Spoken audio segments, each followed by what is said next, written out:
What's up, gang? Welcome to the Greatness Machine. I'm your host, Darius Mashazde. I'm so pumped to have you here with me. Now, listen, the Greatness Machine, we're about two things. Number one, people who are living their passions. And number two, those who are creating greatness in the world and doing both of these things despite the odds against them.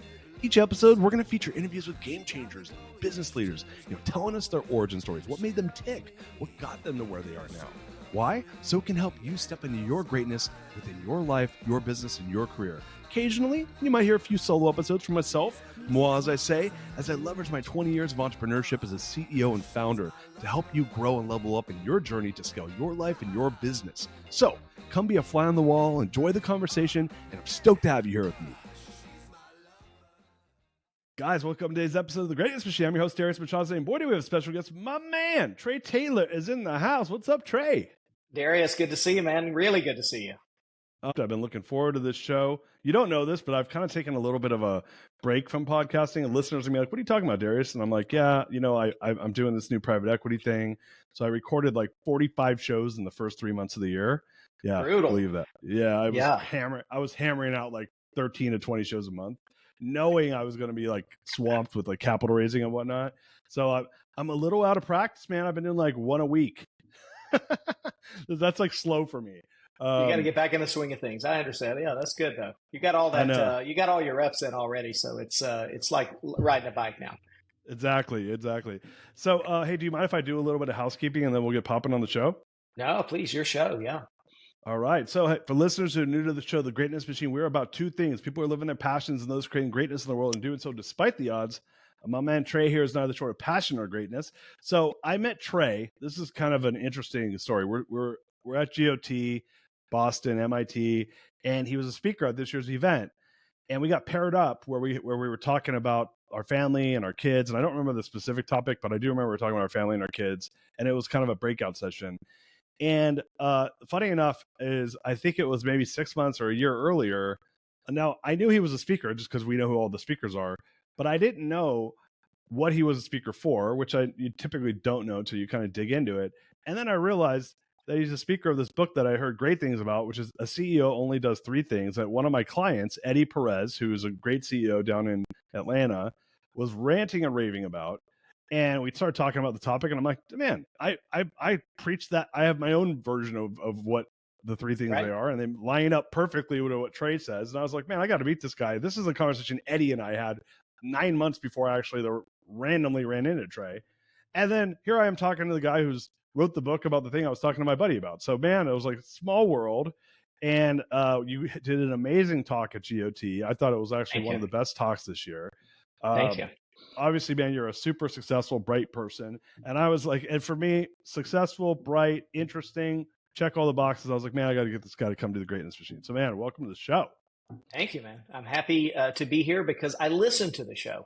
So I know the things that you guys cover. I'm taking my notes from time to time. I listen to it on long drives. It's in the stack, man, for sure. So it's a great joy personally to be on the show. Appreciate it, and then you know where all the shenanigans are going to be happening today. I prepped for your landmines. Yeah. That it's like a warm bath. You just feel comfortable. You don't even know what's happening to you. I'm like boiling the frog. So I'm going to do your formal bio, and then I'd love if you wouldn't mind, like, kind of give some of your background origin story, because you have a really interesting background story, and I think it really would serve our audience. Trey is the author of A CEO Only Does Three Things. I'm going to throw it up in front of the camera now. Amazing book. He's also a managing director of Trinity Blue, which is his family office. CEO of Taylor Insurance Services, which is one of the portfolio companies, which a lot of this amazing value and growth in his life came from. And he's also, like, we're going to do some vanity metrics here, one of Georgia's Trend magazine's 40 under 40. You still under 40 years old? You still a young buck? I am not. That's an old thing that I still brag about. If they did a 50 under 50, I hope I would qualify, but just barely. I'm gunning for 100 out of 100. That's my I love it, man. So Trey, like, if you wouldn't mind, like, give our audience a little bit of your background. Yeah, for sure. So I grew up as a suburban kid in Atlanta in an entrepreneurial family. So my dad started a string of video stores like in the early 80s. He eventually sold that to a roll-up in that community that became sort of a national brand. And it was kind of cool for us because they used his store branding logo and a lot of his hiring concepts and things of that nature. So when he sold that, it was about the time that I was headed off to college. So the family moved home to where we had sort of moved from, and then I headed off to college. I went to college, and then sort of got bored really quickly, and found out about this exchange program that my college had with Oxford University, and so I exchanged into that. Darius, I don't think I told you the story, but like I got there and realized about a weekend that it was a total scam. Like it was just a money making Hmm. thing for a certain guy who was plugged in at Oxford. So I quit, got my tuition money back, and then I was supposed to be gone 3 months, but I was gone 15 months.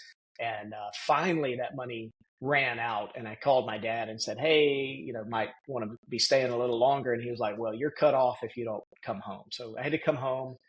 Finished my college education at Emory University in Atlanta, took a year off, and then went to law school at Tulane in New Orleans. And then in my second year, transitioning into 3L year, I got an offer to work with a guy that I had already done a summer clerkship with, but who was moving to this company that 6 weeks later became WebMD. So I was one of the first 100 employees at WebMD, the only law clerk, to my knowledge, that they ever hired, and worked in an office, the general counsel's office, that we sort of migrated to be more business development focused. So in the Internet 1.0, we were doing deals on a Thursday that would be on the Wall Street Journal on Friday morning. It was amazing. So that was really fun, and it was like a graduate education in and of itself. And then I went into the venture business and did really good work and was very successful until 9/11 happened. And 9/11 wiped DC out in Atlanta almost entirely. And so I had to, I still had a mortgage. I still had a girlfriend. She still wanted to eat. And so I went into an in-house position with Earthlink, which is a local, it was a national ISP, but Mm. locally headquartered in Atlanta.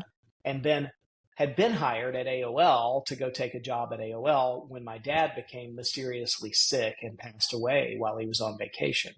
He passed away of COVID. This was in 2005. And we didn't know that. It was called SARS-2 at that point. And so we didn't know until a couple of years ago what it was and how it behaved. But it was exactly the journey that a lot of American families have gone through in the past 3 years. So I had to come home and take over his business, which had become the family business, which was an insurance agency. So I did that Oh, in 2005 with the intent of leaving, like get it stabilized and then go work this job at AOL, where they had hired me to do $1 billion disposition of asset deals. So it was a really good job.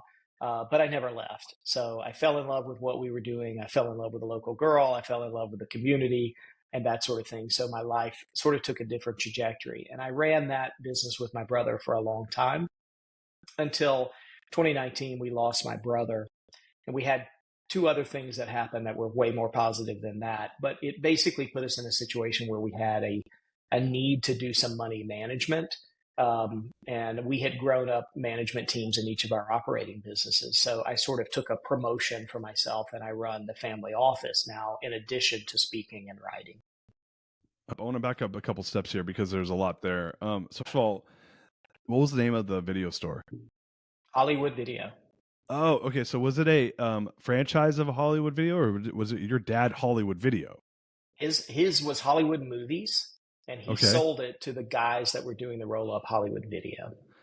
Okay, got it. So how many stores did he have of the Hollywood 15, I movies? think. Yeah. What did they take his name and turn, or was Hollywood They Video took like a his logo. derived?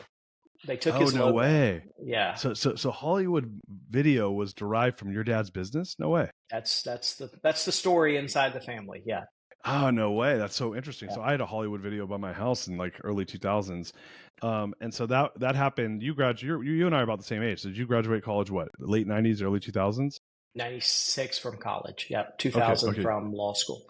Got it. Okay. So I just have a question for you. Did you work at the video stores? I did. It's the first job I was ever hired to do, and the first job I was ever fired from. Wow. Okay, so hold on. So how old were you when you first started working at the video store? I think I was 12 years old. Yeah, I was 12 years old. It's so wow. Okay, so I worked. So that you and I have something in common, and we didn't talk about this when we met the first time. So my father owned Texaco franchises, and I started working for my dad when I was 10. pumping gas. Now, I will tell you what you also don't know is I worked at a video store as well. That's why I'm so intrigued by this. Yeah. Was I was 17. Yeah, I was 17 when I had that job. But it was not for a Hollywood video or like any franchise. It was for a Korean family where the wife had murdered the husband in the video store. I swear to God. Was there like a little chalk outline of dad on the floor? I'm not lying. The guy. It was like a single shop, and like it was an unsolved mystery, and they found the guy's body like 2 towns over. And I lived in Orange County, so it's all like kind of like L.A. And like 2 cities over, they find his body like a week and a half later, and the wife called him the dead guy. Oh, that's terrible. I shouldn't even laugh at it. We had shenanigans, but we didn't have shenanigans quite like that, you know. Straight up freaking homicide. So wow. Yeah, we were all like, oh man, she murdered her husband, but she didn't. If she did, she didn't get caught for it. But it was such a good job, man. So how'd you get fired? I love that job, by the way. But how'd you get fired?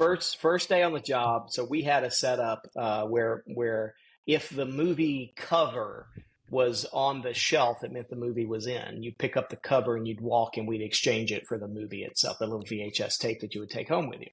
But one of the things my dad realized was that customers didn't care if they put it back in the right order or not. So about 5 times a day, we would walk the stores and make sure that the covers were in the right place.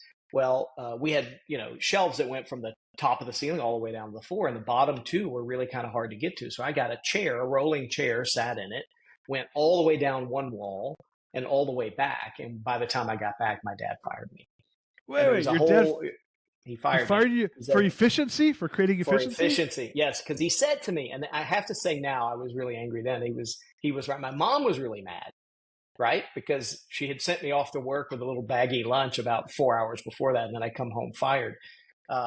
He said, listen, you make everything look easy, and this is going to be a problem for you your entire life. You can't show your math. And he's completely right about that. To this day, people look at some things that I do and they say, oh, that's easy, right? I'll do it. And it isn't easy. There's a lot of stuff that happens here before it happens in the world. And that's what I had done is I totally optimized that system of how do you check, those 250 movies in 10 seconds, right? He didn't appreciate that because of the lesson that it was for other people to sit down and be lazy and that kind of thing. It was his business, right or wrong. It was his business. It was a good lesson. I was 12 or 13 when that happened. The only other time in life I've ever been fired was for the exact same reason.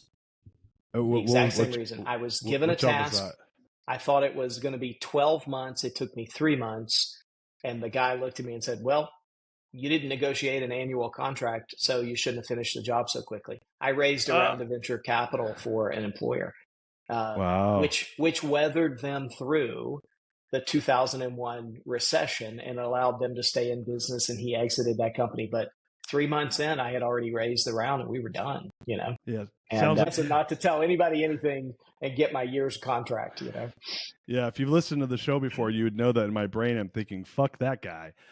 So yeah, that's not cool. Well, here's the funny thing about that, and I think you will appreciate this. I got on a plane one time. This is the only guy I ever hated in my life, right? Because he fired me. He was really rude about it too. And I looked down and he's sitting right next to me in first class. And he looks up and he recognizes me and I recognize him, and I sit down and we're about to go and we're just hating each other. You can feel it. And something clicked in my mind, and I took my headphones off and I said, hey, Michael, I don't want this to be an awkward flight. I don't want to have this between us anymore. We don't have to be friends. I want to thank you for giving me the opportunity to do what I did. Maybe I disagree with how we parted company, but at least you took a chance on me, and I appreciate that. And let me just leave that between us, and we don't have to communicate anymore. And so I did, and I left that luggage, that baggage there on the plane. I didn't need to carry that with me. What do you think was what's the message there for people listening that heard that? Is that God or the universe or whatever higher power you believe or don't believe in had put that guy in that seat for me to unburden myself. Because this was the kind of guy I would be driving down the interstate 5 years after it happened, clutching the steering wheel, white-knuckled, thinking about what I would really like to say to this guy if I got a hold of him again.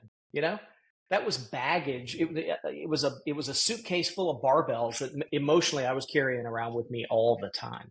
You think he Yeah. was thinking about me? Nope. Absolutely not. No, not at all. Probably barely remembered your name. He Probably. barely remembered me. Now, he did know when he looked at me, and he knew exactly what I was talking about as well. So there was still some of that between us because he did go about it in the wrong way, just to set the record straight. But yeah, and that actually happened to me another time in a place where I had a partnership dissolve and then was holding on to it and ran into those people and did the same thing there. So I think the universe will serve me to repair relationships that I probably should do a good job about anyway. It's funny. It's during COVID, I had a couple relationships like that I probably was like, they were just unresolved. They weren't things I was that mad about it anymore, but they were like business situations that had kind of gone sideways. That really, really angered me at certain points in my life. And both were within a pretty short period of each other, like about 10, 11 years ago.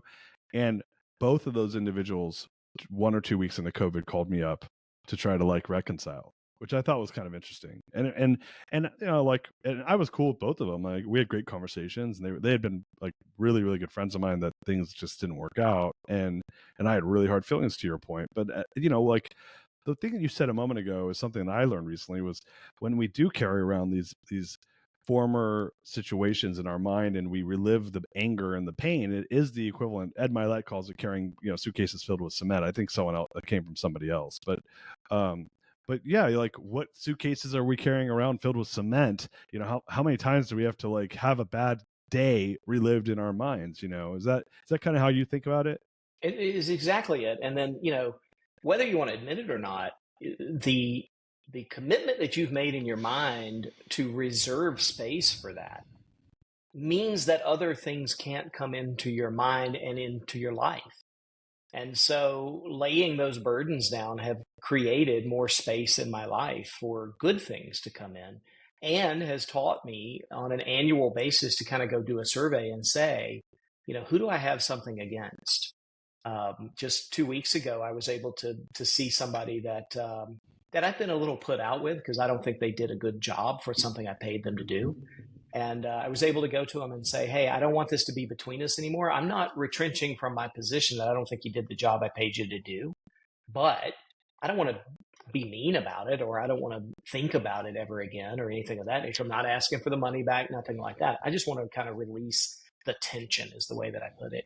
And you know, that guy he was tall. He was 2 inches taller after that because he was laboring under that in a way that at some point he wanted to say that to me in his own way, but I was able to get out ahead of it. But it's an annual exercise for me now when I go through my annual goal setting. So you're like, okay, who's somebody that I'm like belaboring a negative feeling towards, Where's the that's beef? like, Right? where's That's what the I say. beef? Where's the beef? Who do I have beef with? Right? I'm a kid. Yeah, I'm a kid of the '80s, right? I want to look at who do I have beef with, and asking myself in that casual way, it will say things to people. 90% of the time, I just relieve. Oh my God, why am I thinking about this guy? He's not about me. Or, you know, this girl didn't mean anything when she did this or said that. And maybe it's just my brain that I catalog things like that. But I think all of us do to some extent. It's for sure. healthier not to. And so, you know, 90% of the time, I just release it and don't worry about making amends or any of that kind of stuff. The really big ones in my life, I felt like I need to go sort of on bended knee and say, I've done this as well. An ex girlfriend of mine did her totally dirty and never said anything about it. And when I came to faith, my own version of faith, that was something that was standing in my way for a long time. So I went to her first and said, you know, I just need to ask forgiveness, and I hope you have it where you can give it. But I just want you to know I want to lay this down. Did she forgive you? She said she did. Yeah, I hope she did. Okay. At fault, she was not at fault. You know, it was me, and it was 100% me. How old were you? Were you young when that happened? 28, 29, something like that. You know, Right. you don't feel young when you're that age, but you know, you're still learning. You know, you're still kind of figuring out who the hell you are. I think that's a life journey, but especially between the ages of like 20 and 40. So let's go back to the business. So your dad sells to Hollywood Video, exits the business, and then he gets into the insurance game, right? Yeah. So my grandfather had founded our insurance agency in like 1968 in its present form. And so, he was of an age that he was kind of looking for a retirement. And so my dad was, he was liquid. He was able to move around. He was young. He was in his early 40s. So he was still looking to do something. So he moved home, took over his dad's business. They worked as partners for a while. He bought his dad out. And then he brought my brother into the business in that interim period while I was off doing other things. Yeah, so that was how that worked. And so how big of a business was this when your dad took it over? Was it pretty small, or was it like something substantial? Like, what are we talking So about here? we think of the business more in iterations. So they were in a different business than we are in today. It just happened to be in the insurance space. So in the niche that they were in, it was one of the sort of biggest and most prestigious versions of what was being done in the country, because nobody was putting the level of sort of customer service into the products that they were selling at that point, which has always been a hallmark of that business for us. We've migrated as products have changed, compensation has changed, that kind of stuff. We've migrated. We still do a little bit of what they did, but it's different now. We are much more of a boutique level consulting shop on employee benefits plans now. Got it. Okay. So they doing just like property and casualty or like health insurance They were brokering largely voluntary, like Aflac style products. They were brokering those into really big employers around the country. But the problem with that model was, and my dad realized this as he was getting through it, like we were getting good that we could sell, 50,000 life companies. But if you lose one of those and you have 10 of them, it hurts. Oh. And you're going to lose them, not even by your failure, just by the fact that people's relationship change, their orientation to the product changes, they already have other relationships, that kind of thing. So over the course of 10 years, he lost a couple of those big accounts, and it was like, this sucks. So he put us in a situation where it's like, we're going to take the benefits that we could give super large employers, and we're going to turn those into benefits that local mom and pop shops, 15, 20 employees can buy, same price, same service level. And then if we happen to lose one of those, no deal. Well, because he made that choice, it was something that I could take over and run and grow. And so that's what we've done since 2005. So interesting. So for listeners who maybe didn't pick up what Trey just put down, is you guys were dealing with these large enterprise clients. You guys basically had concentration risk. And for people that don't know what that means that if I have 10 big clients and I lose one of my 10 clients, I just lost 10% of my business. Or if I lose two of my clients, I lost 20% of my business. And if you start thinking of your business in terms of profit margin, if I lose 20% of my revenue, that's probably my profit, if I have a traditional business that's running a 20% profit margin, right? So that's why it hurts when I lose 10% of my business client on a 20 or 25% margin. I just lost 40% of my profit, more than likely. Now, yes, there may be some marginal overhead I lose too, but typically that's not how it works. So like that first big client you lose is all profit. That's how I look exactly at it. Right. And then the second one, if you lose that, is all the growth money that you were going to invest in the business next year. Right. And unfortunately, things never happen in ones. They always happen in twos and threes. And so, he had like 2 back-to-back years. And we talked about it even as it was going on. And it wasn't anything like he didn't have somebody that did something really bad or stupid. He had 2 of his biggest clients one was acquired into a relationship that already had benefits. The other wanted to get into a certain sort of group of people, and one of the ways to do that was to replace us with somebody else who was doing what we did. And it's just business. I mean, I play that game today, so it's just business, but man, it sucked to live through it for him. Yeah. Interesting. So you guys end up flipping from this more like large scale enterprise client to a more SMB, small to medium sized business client. You took it down from 50,000 policies per client down to 15 or 20, and then spread your risk over a much larger book of business. That number one, I just heard you say that probably, how long would that take to do that, to diversify into that?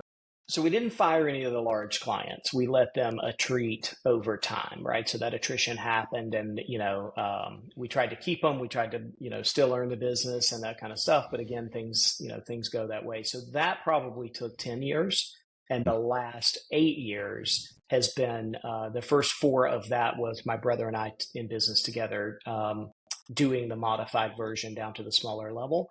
And then about 5 years ago, we were proponents of healthcare reform. We believed that healthcare reform needed to happen.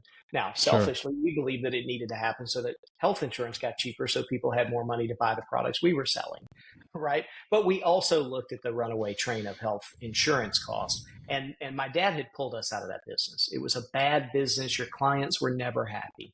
Well, 5 years ago, we got on a whiteboard and said, we're going to get back into that business because we can keep other people's promises. And so we built a national health plan that we own. It's available in all 50 states. We've architected it in such a way that it's like 30% cheaper than most other plans. Oh, We had to invent a term called a decrement because most people get an increase in their health insurance every single year and they don't know what to do when they get a decrease in it. So we're delivering wow. that. Yeah. So it's more of a boutique and consulting style model on top of our health plan. It's been really fun.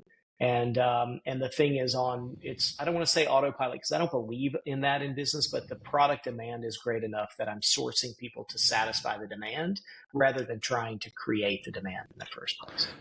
So let me ask a question. So did you guys get into the carrier side where you're actually creating the policies and basically getting self-insurers and doing it that way? So you guys are Exactly. actually you are the insurance carrier. Is that correct? To a large extent, we are the plan sponsor, and then we hire out the holding of the risk to Right. to other insurance companies. Yep, Right, so that's like a reinsurance type of correct. situation. Yeah, That's correct.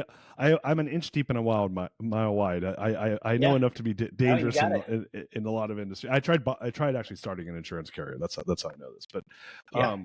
so interesting. So I just wanted to understand that. So you in '05 you got into the business. It sounds like you were doing some stuff in the world of tech venture. We were talking about some of the ISPs you worked for, and then you end up in the family business in '05. Who was the CEO then? Your dad or your brother, or how was that set up? My dad had been this. This is funny. My dad had been the president, and when I came on, in my own mind, I knew I had to take over because my brother was literally like my dad's best friend, and they had worked together forever.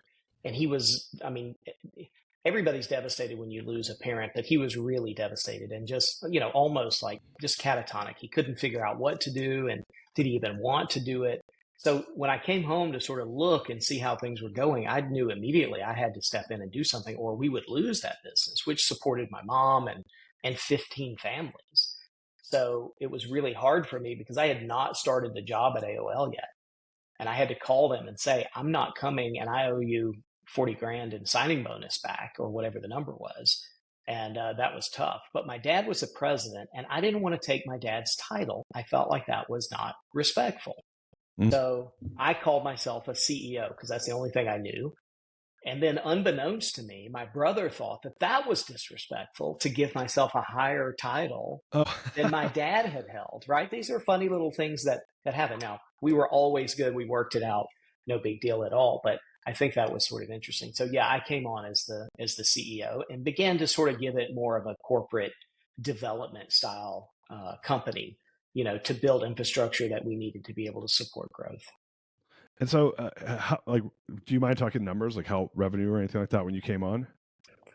I remember this. Our sales goal for the year was $5 million in production, in new production, which in the narrow voluntary space that we were in was probably the top five agencies in the country in 2005, So and that's that like was very important. so 5 million in like commissions that would come in from brokering to these different big enterprises. Correct. Yeah, that was Got a it. big deal for us. Now, what did that translate into is premium, 6 to 10x of that. So it's a $50 million sales organization at that point, and it's a 300 and something $1 million. If you add up numbers in that way. Now, people in my industry, we don't think about that. It's commissions. What are the commissions coming in? Got it. Got it. So you've Yeah. grown it from 60 million to, you said 5x that? Is that? We 5x the business, but we've doubled the bottom line. And so, so you've grown the business tremendously, and in the process of doing that, like, what did the headcount grow to at its peak, or where is it now? So we've trimmed headcount. So it was 30 something, 32, 33 when I took over, and we're sitting at about 18 right now, and I've just hired 3. Yeah. And so one of the reasons that I wanted you to come on the show was to really talk about your book, and I brought it up earlier that a CEO only does 3 things. Obviously, this came from you becoming a CEO, learning how to build a great business. I, having kind of been in a similar boat to you, my father passed away when I was 22 years old. Mm. So he was an entrepreneur. I grew up in an entrepreneurial family, and then I just started businesses out of college and ended up being a CEO of we ended up having about 150 employees, but when I was 25, right, was when I started that business. So being, there was no, what I always tell people is there's no book there. Well, there is now that you've written one, but there was not, if you go back to 03, 04, 05, 05 is when you became a CEO. 03 was when I became a CEO of my first real successful business. There's no books you could read, no classes you could take. There was no the peer groups were far and few between. YEO was out there then, but Yeah. I didn't know about it until a couple years Right. later. In fact, the way we know each other is that I joined Birthing of Giants in 06 when I was trying to figure out how to be a better CEO, which Right. led me to graduating from that program, and then now I'm in GOT, which is based on that program. So we know each other because of the program I took to try to learn to be a better CEO. Tell me a little bit about that journey for you of going into the CEO chair, not ever having been a CEO, and then really growing up in the business. Yeah, so it was February the 14th of 2005. My dad passed January the 31st, and I hung around for 2 weeks and came to the realization I can't leave. Now, at that point, the moving trucks had already come to my house in Atlanta. I had an engagement ring already in my pocket for the girl that I was dating at that time who was moving to Virginia with me. All of that kind of stuff came completely. I didn't marry that girl. Those moving trucks had to unpack the house, all of that stuff. It was a real 180 in my life at that point. And so I remember sort of getting the crew together and making the announcement that I'm the CEO and I'm staying and I got to figure this out. And I walked into my office, my dad's old office, closed the door, and Googled how do you be a CEO. Like that's how far. And you know what came up? Absolutely nothing. Nothing Nothing. of any use at all. I don't even think they owned YouTube at that point. Like it was nothing of any use at all. And so I didn't say, I must write the book at this point, but I pulled out a legal pad that I always kept next to my keyboard. And anytime I would learn sort of a CEO-ish lesson, I would jot it down. And what I was doing was really thinking to myself, if I do this and hand my notes to my brother in a year, he can take over the business and I can go do the things that I wanted to do. Mm. And that wasn't the calling. It wasn't what he wanted to do. He never wanted to do that. It wasn't, after a while, what I really wanted to have happen. And so several years later, when I started consulting for other agencies, other people would come to us and say, hey, we want to run our business so that it looks like your business. How do we do that? And a lot of insurance companies would hire us. Allstate would hire us to go work with other agencies to get their sales operations up to the numbers. They didn't have KPIs, OKR, they didn't have any of that stuff built in. And so that's the only way I knew how to run businesses. So that's what we did. And they would always say to me, like, you need a book to teach this stuff. So one day I decided, it was in the pandemic. I decided, like, I need to, if I'm not doing anything for the next 2 years of my life, because that's what we thought at the beginning of the pandemic, I need to go ahead and get this book written. So I banged it out and hired the editors and publisher, picked it up, and the rest is history so far.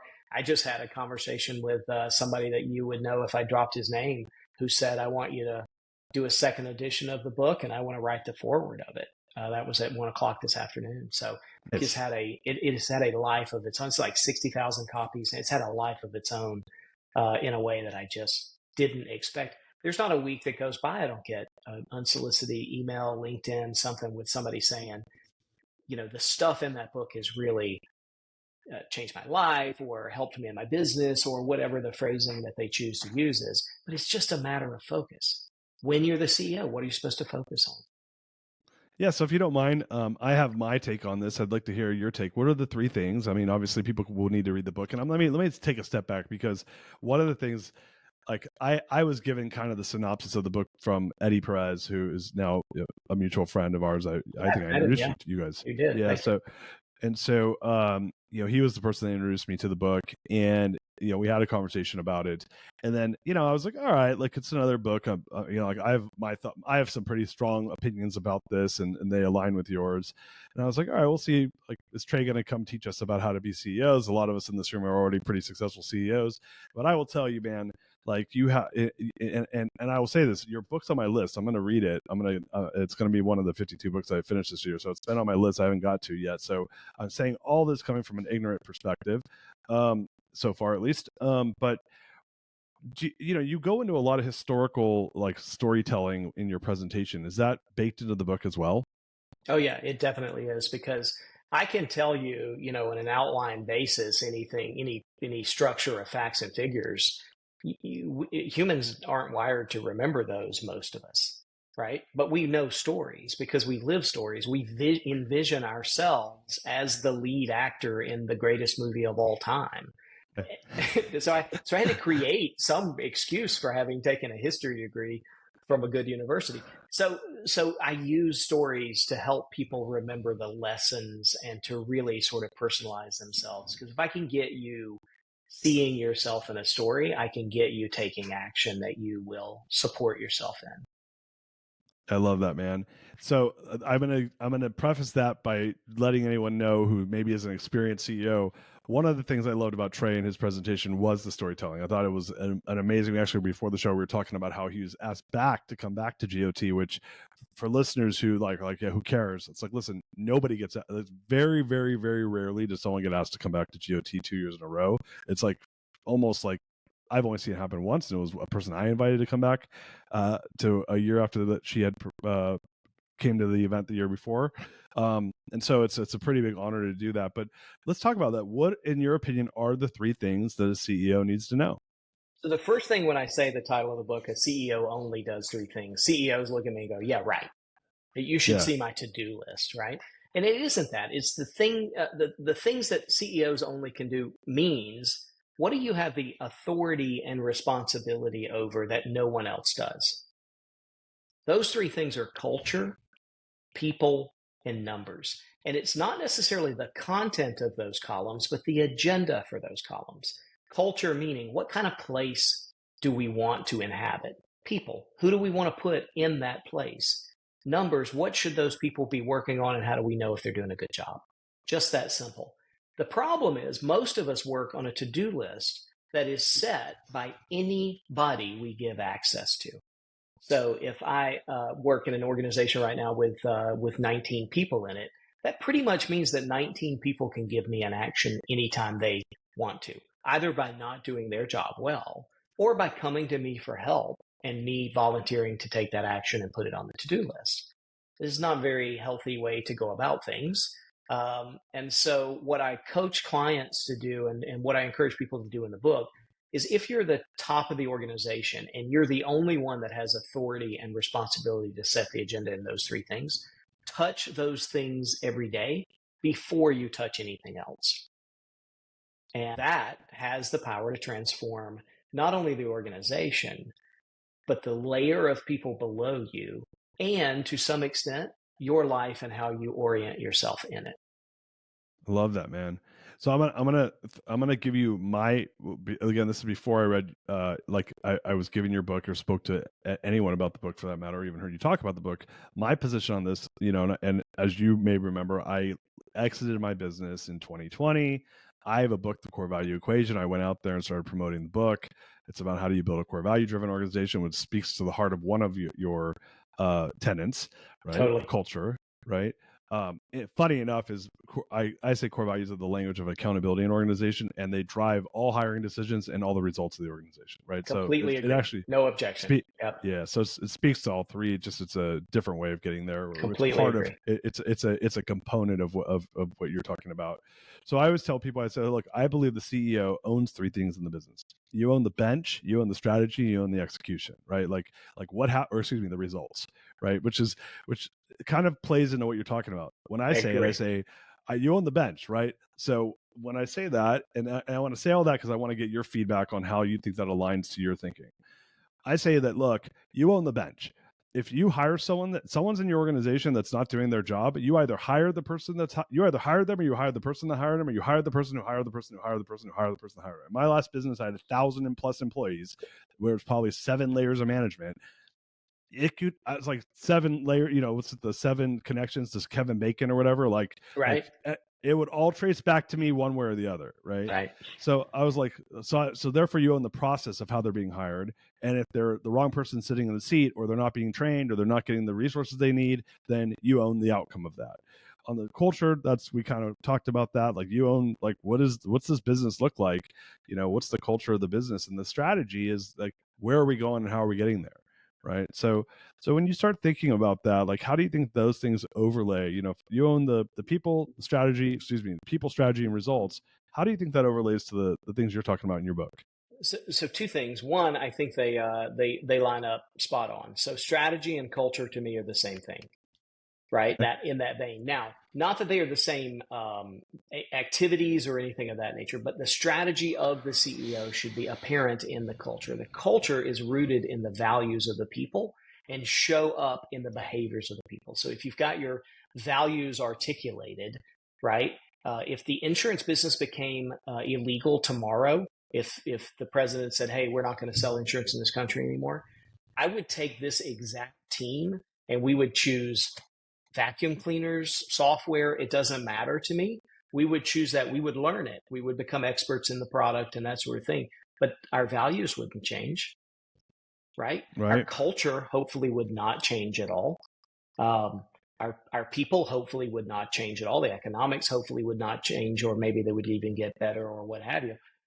So those things are all the strategy, which is the direction that we are taking. So strategy and culture are super related to me. Results are numbers. A lot of CEOs will say, well, numbers don't belong to me. They belong to the CFO. So whatever that is, if it's top line, bottom line, head count, but there are also soft numbers. We're a goal setting organization, and our primary OKR at the end of every year is how many people hit all of their goals. Personal, family, production, income, investment, all of those goals that we set out for each other at the beginning of each year. How many of those hit it? That's a soft number, but it's a number that our CFO reports against and tracks on a weekly, monthly, and quarterly basis. And then as far as people goes, you've got it. It's the bench. Who's going to get you to be where you want to go? The strategy says go this direction. The numbers say this is how you know when you got there. The culture is the emotional fuel that allows you to do it. But who's going to do it? And how are you going to relate with each other? We are lined up all the way down the line. It was like a rhetorical question, but I wanted to get your feedback on that. Yeah, for sure. What I can't remember. I'm blanking on the guy's name, but he's a very famous industrial psychologist, and he says, culture eats breakfast. Culture eats strategy for breakfast. It's what do you? That's yeah, Peter Drucker. Peter Drucker. Yeah. That's right. Right. Yeah. So it's funny. So I come from the world. You might be able to relate to this. Like, you come from a financial services background. Now, I will say the fundamentals of the insurance business are very different than that of the mortgage and servicing and lending business.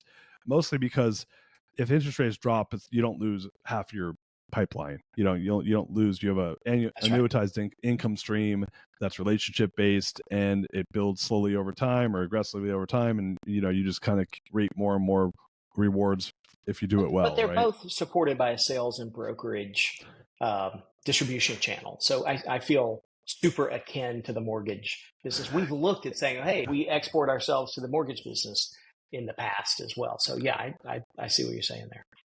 Yeah. So what happens there, and I think this is where there is overlap. I do think that the fundamentals are different, which drives a little bit of different behavior because it's a long-term business cycle as opposed to like a one and done, and then people are just kind of moving on to the next kill, right? And that will drive a wedge between ops and sales a lot of the time. Every time. But putting that aside, financial services, I find like this, like more of a warm, conscious mindset around taking care of their people. It just seems to exist a little less. And I think it's because there's much more of a transactional mindset when it comes to something that's finance driven, as opposed to maybe SaaS or some of these other industries that are more humanized.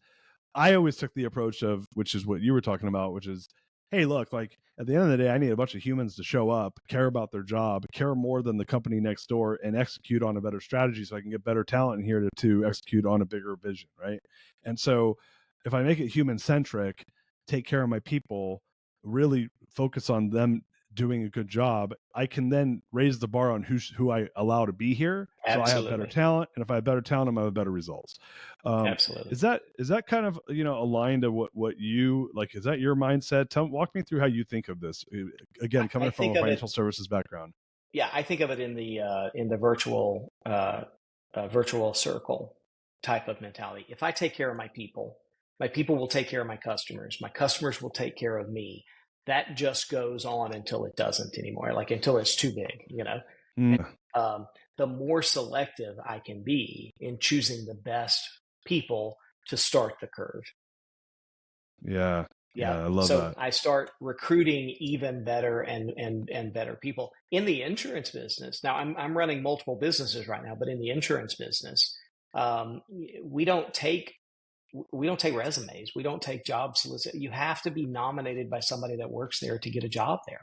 Period. Yeah. The last three people that we've hired have been, nominated by hey, my second cousin is really good at this, and I think she'd be a great fit for this. Could we add something to the org chart in order to get her on board? That's the kind of growth that I'm absolutely loving. The second part of that is now I move on to the customers. We're taking really good care of the customers. We call them clients for a reason. We take good care of the clients. Are they worthy of being taken care of in the way that we're doing it? Do they appreciate it? Do they know that we're different? Are they smart enough and engaged enough to understand that? If so, great. They can be part of our greatness machine, to steal your thunder there a little bit. They can be part of that greatness, right? If they're not, then we replace them, and we have done that in very difficult conversations before, and I think to the benefit of both organizations. So there's that. So wait, did I hear you say that you're totally down to fire clients if they don't align to your values in the business? Um, yeah, I think I don't know if I'd put it exactly that way, but we fire clients when they don't realize the impact of the good work that we are doing. We don't fire them if we aren't doing that good work, No, right? of So course, if, of if course, we're of course. dropping balls and that kind of thing, we work with anybody at any time, and sometimes they will fire us, as they should. But yeah, we don't keep clients who are needy and disrespectful and not engaged enough to understand the value of what we're doing. I can throw a rock out my window and hit 9 insurance agents. That's not hard for them to resource that Sure. relationship. They cannot find somebody who's doing what we do at scale and quality. So that's the whole hook that we hang that mission on, and we say that in the very first client meeting. We fire Yeah, clients. well, I think it's an important part because what I've found is if clients, don't align to your goals and they don't align to your culture or they don't align to your value system, where they're like treating you like garbage or treating your team like garbage, and if you as a CEO allow for that, you say, hey, Sally, Tommy, Jorge, whatever, you just, you got to, the client's always right. And they're like, well, no, this person's treating me like I'm a second class citizen. They're being rude to me. I'm giving them the service that we promised and they don't care. When I, as a CEO, tell them, yeah, just suck it up and go deal with it, I basically am taking a bullet and putting it to the head of my company and saying, our values don't mean shit here. Exactly. So what is your real value in that situation, right? The real Money. thing that you value is money. Yeah. Yeah. Yeah. And, And and, that and you're isn't just, on we have a list of 13 core values. That isn't one of them. Not yeah, that we you're just, don't of value money and what it does for our course, people, of it's a course, but tool. but again, you can just bend down and pick up money. It's there if you attune yourself to the needs of people who will exchange money for what you do. That's not a hard thing to do. That's not the mission that we're on. Yeah. So you've now, since, formed a family office, you guys are in other businesses. How have you applied this methodology, this framework to these other businesses? I'd love to hear a little bit about that. So we've acquired 2 businesses in the portfolio this year so far. We could have acquired 4 to 6 if we had sort of been mentally prepared that, oh, this is the world we're in right now. So we didn't know that. So we cherry picked 2 of the best ones. And the first one, I came in and said, we need to talk about our values. And they're all running around there. What are you talking about? The business just failed. We got to talk about how do we shore up revenue and all of that sort of thing. And I said, guys, I just wrote the check for the business, so I get to determine what we talk about. Okay. So here's what I want to know. What is it that you guys value? What kind of workspace do you want to live in? What does that look like? And there was a lot of eye rolling. Like, here comes this navel gazing, hippie CEO who wants to talk about that stuff instead of the actual business. But I did that on purpose because I wanted those people who weren't comfortable with that conversation to hit the door. And they did. We lost 65% of the headcount. We pulled an Elon, in that company. And we found later that very few of those were productive towards the place we wanted to go. They were productive towards the place that the previous owners and CEOs wanted to go, but not where we wanted to be. And we now spend a full third of all of the meeting time talking about values, celebrating each other's triumphs, that kind of stuff. And sure enough, what happened yesterday? I got a call from one of our stars on the client services team who said, hey, I think that this person would be awesome. I worked with her in a previous job. I don't know when we're going to be hiring, but she should be at the top of the list. I have an interview with her Friday. Why would I skip over great talent? And when I talk to her, all she's going to talk to me about is, Elaine told me what an amazing culture you guys have. She knows what we do for a living. We barely know at this stage in that company, but because it's a full reboot. So I'm insistent on taking those things and practicing them all the way down. Because look, Darius, you get this. You ran a much bigger organization than any I've ever run, right? Culture is the silent manager. It's the belief system that's standing right over somebody's shoulder and say, wait a minute, before you cheat, lie, steal, cut corners, do any of that, please remember the value system that you signed up for here. And so I couldn't pay somebody to stand over and micromanage people that way, but people will manage themselves according to the standards of the culture. I love that, man. So look, I know we're running out of time here, and I want to respect your time. So, when we started the show, I started thinking about, this book and really your thought process, and you and I couldn't be more aligned about how we think about business. And I don't care about, whether you're running, a small business or a large business. Leadership starts from the top, and having the perspective you have, obviously the book you've written is creating a lot of great goodwill in the world. What do you think makes a good CEO? Well, a good CEO buys my book and reads it, obviously, right? Now, I think a good CEO is somebody that knows the vision of what they're trying to accomplish and can share that vision with other people. And you see that going on, whether you call yourself a CEO, an owner. The guy that runs my tire shop, I had to take the car in the other day to get 4 new tires. Those people like that, man, they knew that this person ran out, took the order. This person ran out and got the tire. They knew everything that was going on. He was a good CEO. He doesn't think of himself as a CEO. He's wiping dirty hands on his shorts and that kind of stuff. I mean, he doesn't think of himself that way, but he is. He was running the culture of that organization, which was super high service, super high turnover. He's recruiting people and paying them well, and he's focused on the profitability so that he can give them a week off every year and those kinds of things. He happens to be a benefits client of mine. There's not a lot of tire shops that are buying healthcare for their people. He's doing that, so he's taking care of it, and he knows how many sets of tires he's got to flip to make that profitable for him. And so he's a CEO in my book. So a step going up a level, how do you think if someone wants to be a great CEO, how do you become a great CEO? Yeah. And I thought a lot about this when I was saying, gosh, I know Darius is going to ask me the greatness question. Here's what I think. When I had a 6th grade algebra teacher, her name was Mrs. Madeline Brownlee. And she was about 7 feet tall because she had a bouffant hairdo. I mean, she was like right out of the 60s. She had polyester suits that you could like shoot bullets at and they wouldn't, penetrate them. And she always had this like little, like a bug or a butterfly or like a little brooch on her shoulder. And that was like her shtick. That was her, like, this is the thing, And she was a tough old bird. Like, she was not a nice and friendly grandmother to us. I'm sure she was to her grandkids, who are friends of mine now. But that's how she was.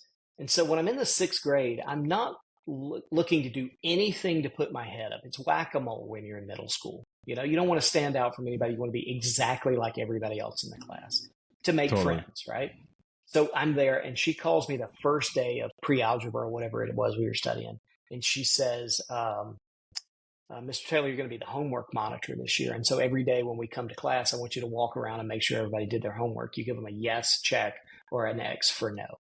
And if you don't do your homework twice in a week, you get an extra homework session on Friday afternoon. And if you play sports, that's going to cut into your game time and you won't be able to play games. That was a big deal for the middle school. And we were a small school. We didn't have a football team. We had a basketball team. And so every week I would go around and my friends who were on the basketball team were, hey man, be cool, you know.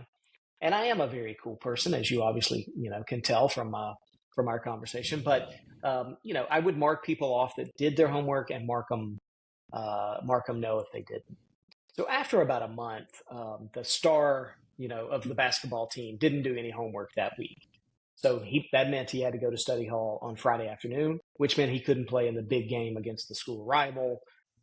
So he was telling me like, hey, if you don't mark me correct, I'm gonna get you after class or whatever it happened to be.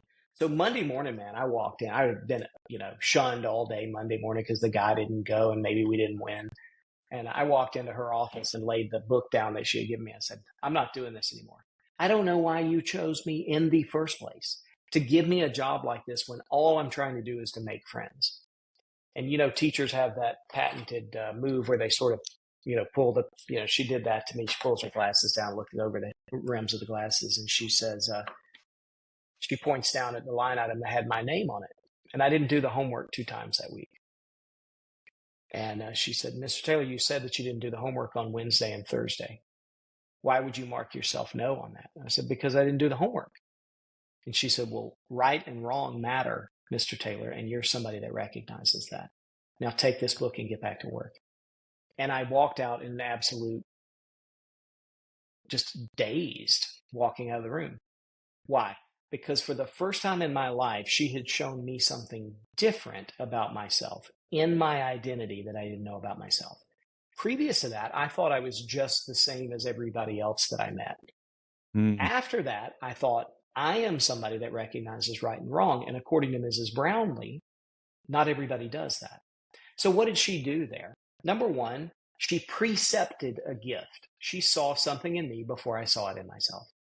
Secondly, she evoked it from inside of me and showed it to myself in a way that became my identity from then on. Ex voca, evoke, to call from within. And she showed that to me, and I walked out literally a different human than I had walked into that office. And I appreciated that in her. And I want to say it turned into love and respect instantly. I knew this woman had my back at that point. I was never bothered by somebody at that point. If they said, be cool, don't mark me off, none of that bothered me whatsoever. To this day, if I'm telling somebody the truth and they don't want to hear it, doesn't bother me at all. I don't get my blood pressure up, nothing. That's a gift that she saw inside of me and gave me. I'd be walking down the hallway and she'd say, Miss Taylor, your name is not on the student council election sign-up sheet. Why? I said, my God, I would never do that job. And she was like, get your name up on that list. And I'd put it up there just to make her happy because I knew she had me. I'm in politics to this day. The governor of Georgia announced his campaign from my living room 7 years ago. I'm in politics because she said that I should be in politics and that my gifts were valuable. 2 weeks later, maybe I'm walking down the hall and here she comes with this weird looking kid. And she says, this is Oshin Najarian, and you're going to be friends with him from now on. I want you to introduce him to all the good people in school and steer him away from the bad people. He just came from overseas. He grew up in Dubai. We had never heard of Dubai back in 88 or whatever that was. And to this day, he's one of my best friends on earth. Talk to him all the time. We're still friends. Why? Because she looked in and saw gifts in people and she brought them out. That's the definition of a great CEO. That's the definition of a great human being. Any of your listeners can do that tomorrow. You can go to someone and say, I see you in a way that you don't see yourself. And I want you to share the vision that I have. That's a greatness marker and something that I think we should do. It's something I try to do every single day. Before I complain about somebody, I try to show them something great in themselves. Everyone go out there, get the book. A CEO only does 3 things. So for people that want to connect with you, learn more, besides getting the book, or where do they get the book? Give us all the lowdown. Yeah, for sure. So the book is on Amazon. We have a companion guide. The publisher ordered a companion guide. So it's got like a workbook that you can work your way through it if that's something that you want to do. It'll walk you through how to establish your values, how to write about them, how to think about them. It'll walk you through a very novel recruiting process, Darius, that you and I had talked about before. And like, how do you establish those KPIs and hold people accountable against them? So there's that. My consulting website for coaching and consulting is trinity-blue.com. And then if you like this kind of material, as it comes to me, I publish a newsletter. It's a Substack, and it's plantyourflag.live. It's a free subscription. I'll never charge for it. So that's where you can find me and participate in the little mental journey that I'm going on. Awesome. Trey Taylor, you're a scholar and a gentleman. So much gratitude from us here at the Greatness Machine. You are listening to the Greatness Machine, and that's a wrap for today. Listen, if you love what you heard, subscribe to the show on whatever podcast platform that you're tuning in on, so that you don't miss any of our future episodes. We have tons of great people coming on, and we're stoked to have you here to enjoy it with us. Leave us a review. Tell us what you love most about this particular episode. We love getting the reviews. We love to see what you guys love most. And if this particular episode, made you think of someone who's leveling up in their business and in their life, print screen, share it with them. Leaders are the best givers. And after all, we're all here to support and grow with each other. And in case you want to see some of the fun behind the scenes shots or some of the things that we're doing, I'm actually writing about this in my weekly newsletter. Go to www.therealdarius.com and subscribe to my newsletter. We're talking about fun things like business and life and mindfulness and cryptocurrencies and gosh, I don't even know, everything and anything, but it's tons of fun stuff I write about. I try to get it out on a weekly basis. You can subscribe at www.therealdarius.com. And with that said, look, thank you guys so much. I appreciate you. I love you. Peace. We're out of here. See you guys on the next one. She's my lover.